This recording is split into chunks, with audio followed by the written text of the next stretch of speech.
1918, c'est la fin de la Première Guerre mondiale. Les deux puissances d'alors, la France et la Grande-Bretagne, se partagent le monde. L'Afrique n'y échappe pas, le Togo non plus. D'un côté, le Togo français et ses 56 000 km², de l'autre, la partie britannique du pays.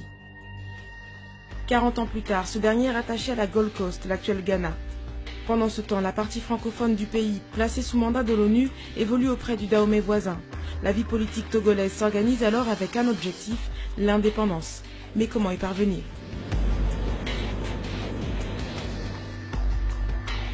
« 9 avril 1946, le premier parti politique au Togo voit le jour.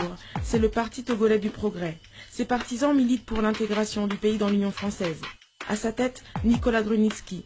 Né le 5 avril 1913 à Ktapamé d'un père juif polonais et d'une mère togolaise, cet ingénieur de formation est partisan d'une indépendance par étapes et en douceur.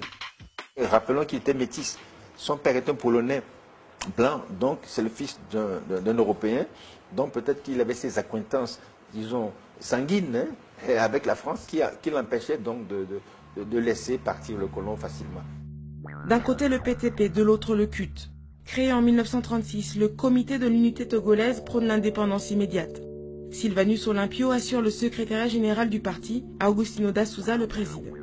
Il y a certaines grosses têtes qui viennent chez le grand-père et ils s'enferment, discutent longtemps et ils sortent. Et après, aux réunions, on voit ces messieurs-là sur les tribunes. C'est là qu'on s'est dit, nous jeunes, on a compris que c'est le parti politique qui venait se réunir chez notre grand-père. 30 août 1956, la RAT, République autonome du Togo, est proclamée. Mais l'autonomie n'est pas l'indépendance. Plusieurs secteurs restent dirigés depuis Paris. À l'époque, avec la République autonome, c'est-à-dire que ce n'est pas totalement, c'est pas tous les pouvoirs qui étaient dévolus aux responsables togolais, dans la mesure où la défense et les affaires étrangères étaient toujours gardées par la métropole.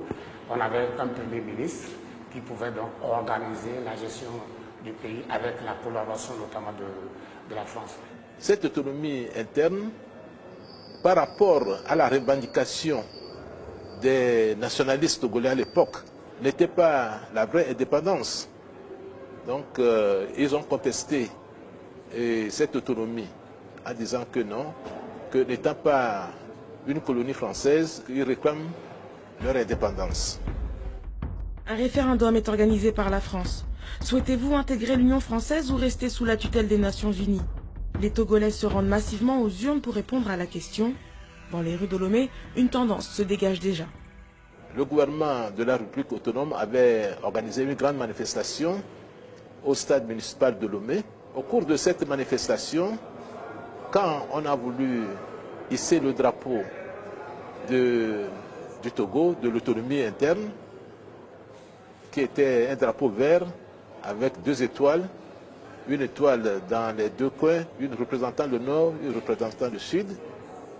Alors les nationalistes, les jeunes nationalistes se sont précipités sur le drapeau, ils l'ont arraché. On n'a pas pu hisser le drapeau.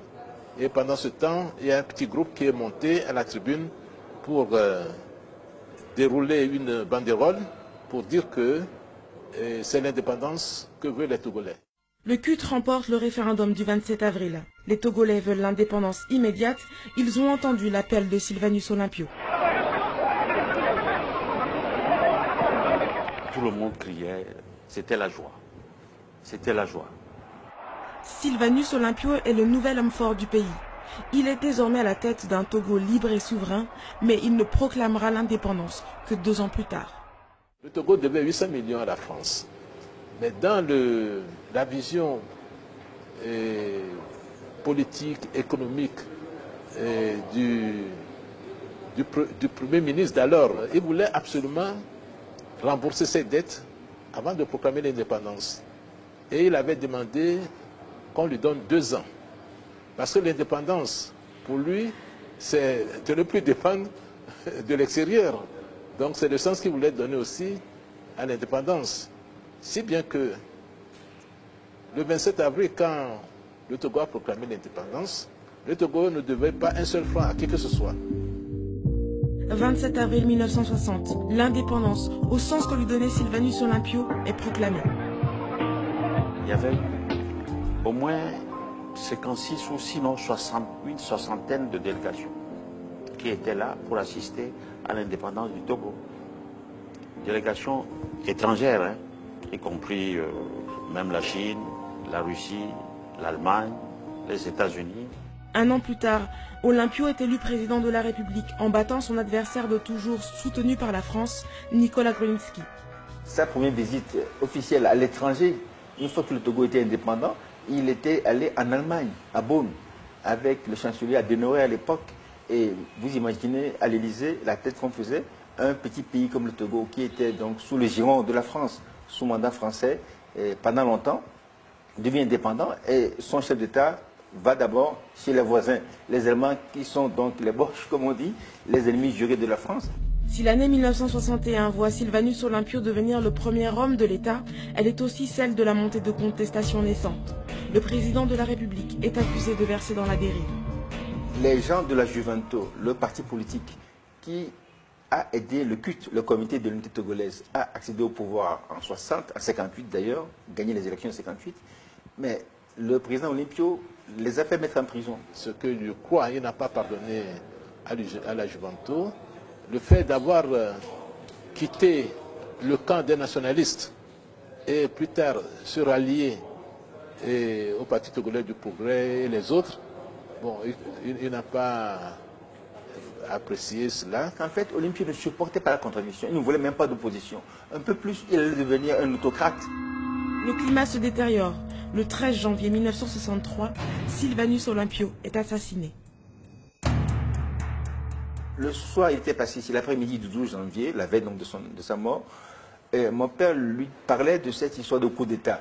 Et Olympio a balayé ça du revers de la main en disant, mais non, comment nos petits jeunes frères qui viennent de revenir d'Algérie, d'Indochine avec la France, comment est-ce qu'ils peuvent penser nous renverser? La raison qu'elle souvent évoquée, c'était l'intégration des demi-soldes qui sont venus d'Algérie et d'Indochine à l'époque et qui voulaient leur intégration dans l'armée togolaise. Olympio n'a jamais pensé que les militaires pouvaient, disons, lui faire mal, enfin, prendre le pouvoir comme ils l'ont fait. Il pensait que le Togo n'avait pas besoin d'une force militaire ou bien qu'il fallait tout juste avoir une police bien entraînée, bien formée pour assurer la sécurité des citoyens.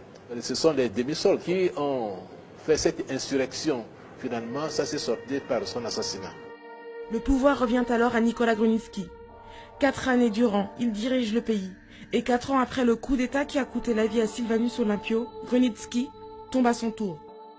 Ce qu'on lui reprochait, c'est de ne pas décider. C'est un homme qui acceptait un peu pratiquement toutes les propositions de tout le monde. Il ne savait pas trancher en fait, c'est ce qu'on lui a reproché. Comme on dépendait trop de la France à l'époque, il a dit, bon, il va pratiquer une politique de la porte ouverte. C'est-à-dire que tous les pays qui peuvent venir au Togo faire des affaires peuvent venir. Et quand on poursuit parfois 2 livres à la fois, ça ne va pas. Il fallait qu'à un moment donné, il tranche.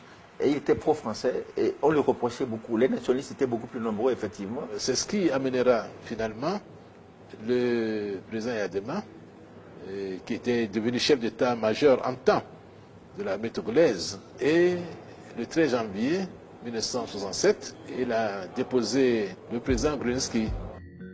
Le colonel Dadjo, ancien sous-officier de l'armée française, est porté au pouvoir, mais pour quelque temps. Et il avait confié au colonel Dadjo, qui est devenu président, une mission de réconciliation aussi. Le président Dadjo n'a pas réussi à faire la réconciliation des Togolais. En avril, il sera déposé encore par le président Yadema. Donc ce sera son 3e coup d'État. Étienne Yadema naît le 26 décembre 1935 à Piaké. Ses parents sont paysans. Dès 1953, il s'engage dans l'armée française. Il a alors 18 ans. Après avoir combattu au Dahomey, en Indochine, en Algérie et au Niger, il revient au Togo en 1962. C'est un homme très déterminé. C'est un homme très courageux aussi. Mais c'est quelqu'un qui n'aime pas la contradiction. Parce que s'il a ses convictions donc établies et que tu tentes donc de le raisonner, donc je pense qu'il s'énerve vite.